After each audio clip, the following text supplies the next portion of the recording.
দেশের হাসপাতালগুলোতে ক্যান্সারের চিকিৎসায় প্রয়োজনীয় যন্ত্রপাতি এবং দক্ষ জনবল না থাকায় উদ্বেগ বাড়ছে প্রতিনিয়ত।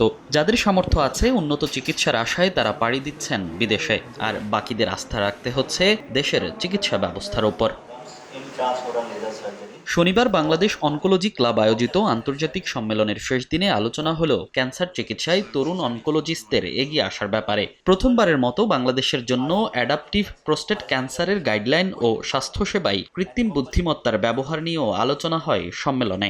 সবচেয়ে বড় যে আমরা যেটা বলবো মাইলস্টোন, সেটা হচ্ছে আমরা পৃথিবীর সবচেয়ে বড় যারা স্টেক হোল্ডার্স, সবচেয়ে বড় রিনাউন্ড যে প্রতিষ্ঠান, তাদের সাথে আমরা ওই কোলাবোরেশন এস্টাবলিশ করতে পারছি। আমরা মনে করি আমরা এই আলোচনাতে আমাদের এই এলাকার লজিস্টিক্স, ফাইন্যান্স ইকোনমি এবং আমাদের মানুষের যে পারচেজিং ক্যাপাসিটি, কেনার যে ক্যাপাসিটি স্বাস্থ্যসেবায়, সেটাকে অ্যাডজাস্ট করে একটা উপযোগী চিকিৎসা ব্যবস্থা করতে পারি কিনা সেটা নিয়ে আমরা চিন্তা করছি।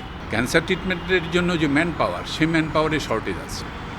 তো ক্যান্সারের ম্যান পাওয়ারের শর্টেজের জন্য আমরা এই ম্যান পাওয়ারটাকে ডেভেলপ করানোর জন্য এবং ম্যান পাওয়ারের যে কোয়ালিটি বা নলেজ বা ইফিসিয়েন্সি, সেটা বাড়ানোর জন্য তাদের কাছ থেকে আমরা হেল্প নেই। অংশগ্রহণকারী তরুণ চিকিৎসকরা জানান, এমন আয়োজনের মাধ্যমে যেমন অভিজ্ঞতার আদান প্রদান হয়, তেমনি আন্তর্জাতিক পরিসরে নিজেদের গবেষণার পরিধিও বৃদ্ধির সুযোগ মেলে, যাতে সরাসরি উপকৃত হন সাধারণ রোগীরা।